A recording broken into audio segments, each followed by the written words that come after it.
and today I wanted to talk about how to use credit card. All right, so I just kind of wanted to start by talking about how crazy it is that we live in a society that promotes credit cards. They promote using your credit, but no one ever sat us down to really explain how to properly use the credit cards. So that's what I want to do today. I just want to dive into how to play the game of credit cards, because once you learn it, it really is a game on how you should be using it. So I want to go over that and let y'all know how we really should be using credit cards and how to win at the game. So let's get into it. Okay, so first things first, what is a credit card? So a credit card is basically me giving you a card that has a limit, and you have to repay that limit, and we report to your credit card each month, and they charge a certain rate of interest. So there's a few things that you need to know before you get a credit card. You need to know the limit that they're giving you, and if there's any annual fees associated with that, because some cards have annual fees that you have to pay just for having a card, and then there's an interest fee that you'll pay every month on top of those fees. Now, I know that some people have even strayed away from using credit cards because they simply don't understand. They feel like it's debt. They don't want to owe anybody. And I understand, but don't be afraid of getting a credit card. Credit cards are really actually a great way to build credit and to leverage, so you're not using your own personal money. And along with that, some cards actually come with a lot of benefits and perks. So those are some things that you should take into consideration before getting a credit card, to kind of see exactly how you would be using it, if it's beneficial for you, if some of the perks work for you. So those are some of the things. Like, don't be afraid to just not get a card. Kind of learn how it works and see if that fits your lifestyle or something that you could use. I suggest credit cards, especially if you're building your credit or you're trying to start back over with your credit, because that's the best way to show good payment history.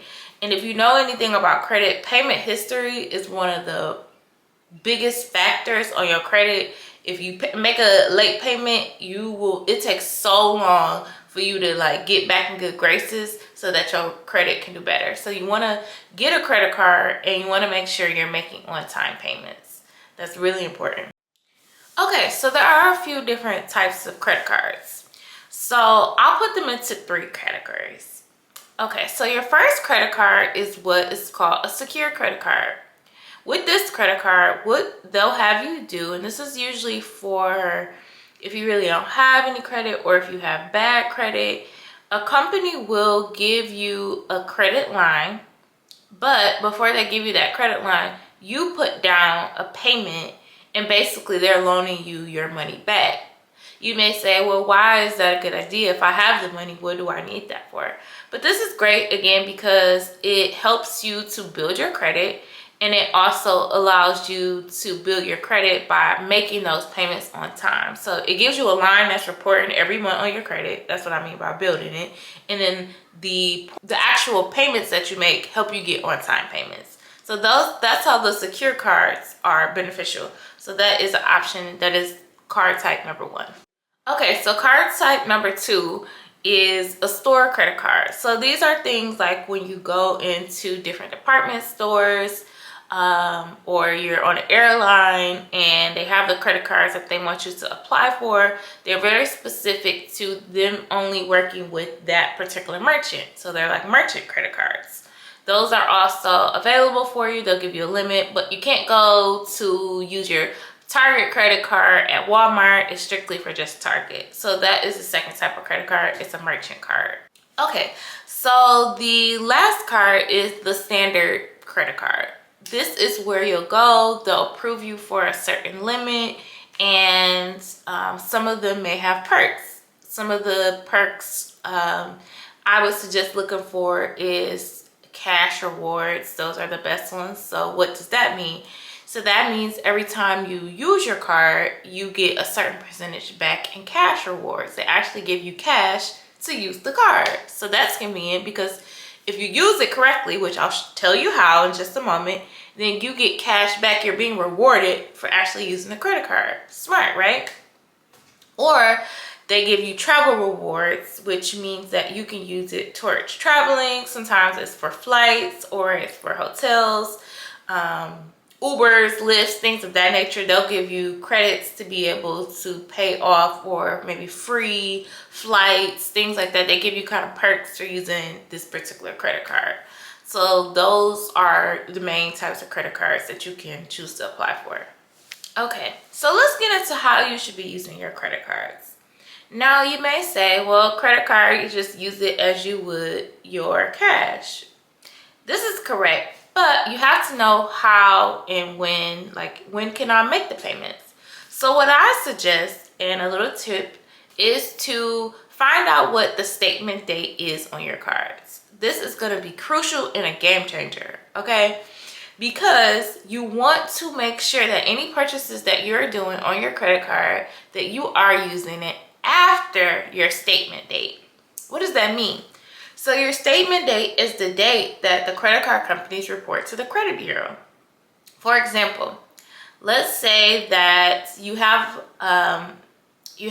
your credit statement date is the end of the month. So if you make that payment or you use your card before the end of the month, you'll report a balance for that on that statement. If you use the card after the statement date, it won't report again until the next statement date. So that gives you a little bit more time to pay off that credit card. Okay, so the next piece of information is, should I pay off the full balance of the credit card? Now, I have two caveats to this. Now, if you want to avoid interest, which most of the time you do want to make the payment every month. You want to pay off your balance on your credit card every month. So let's say instead of Netflix charging your checking account and getting your cash, they are charging your credit card, and you just pay off the credit card every month. That way you're getting those rewards if you have it, and it's giving you a chance to make a payment on something you would have already paid for, and you're building good payment history. Now, do you have to pay off the entire balance? No, you do not. You don't. You don't have to pay off you can roll over a balance. But I suggest if you are rolling over a balance on that credit card, make sure that it's under 30%. So if you have $1,000 balance on your credit card, make sure that you're paying off and leaving just the $300 to carry over to the next month. You don't want to go over 30% rolling over each month. But you do want to leave a balance so that it appears as if you are utilizing your card. You don't want it to be zero every month when your statement comes out. It's great that you're not carrying balances, but you want to show that you're using the card. Even if it's not at 100%, you don't ever want to max your cards out, meaning that you're using 100% of that limit. If it's $1,000, don't spend $1,000 on a card. You want to keep it around 30%. Don't use more than 30% on your cards and let that roll over if you have to.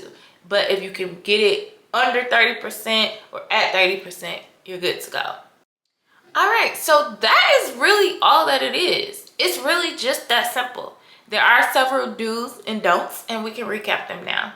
Okay, so do number one, get the credit card. Do not be afraid to use the credit card. Don't be afraid. Don't let debt scare you. Debt is our friend. We just have to learn how to utilize it for our benefits. So, do number two, use the card, but use it under or around 30% if you're carrying over your balances each month.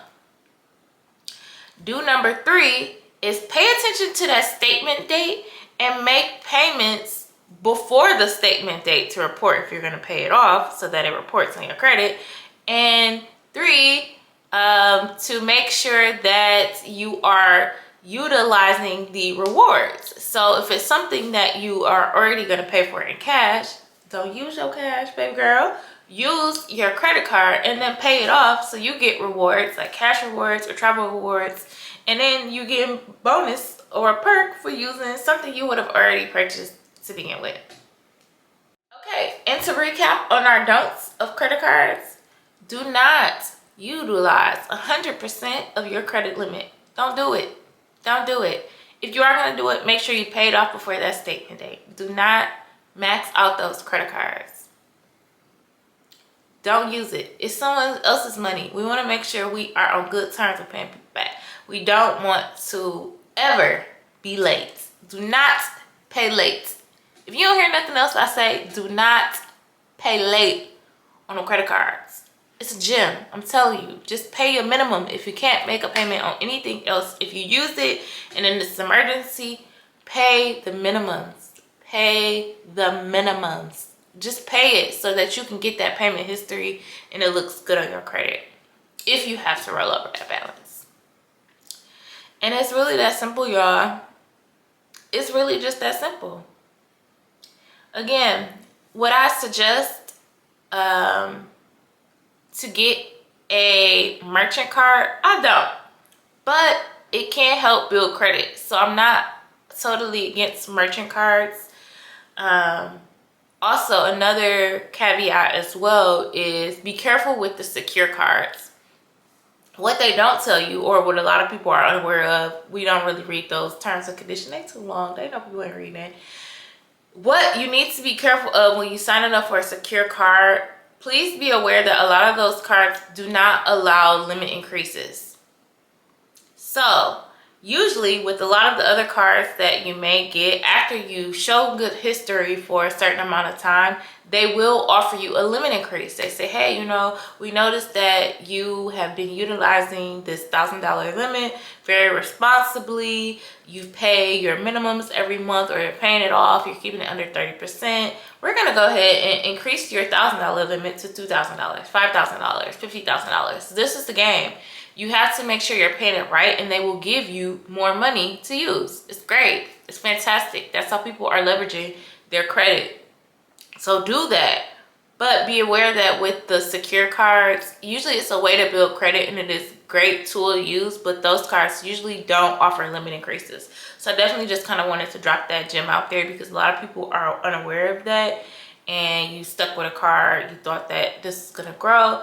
So just kind of be aware of that. If you're building credit, go ahead and use it, and then they may have another card that you can apply for at a later time, but just kind of be aware of that. So don't let that steer away from you from getting the card, but just know that, you know, you might have to apply for another one in the future.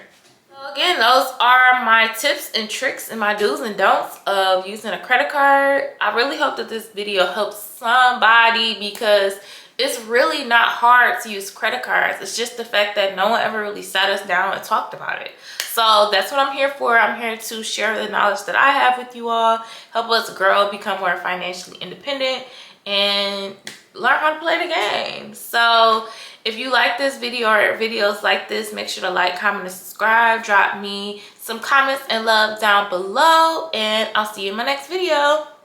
Bye. And as always, if you want to purchase Baddie t-shirt or any of my Baddie on a Budget gear, please make sure to visit my website at baddiebudget.com. Again, that's baddiesbudget.com. The link will be below in the comment box, and I'll see you guys in my next video. Bye.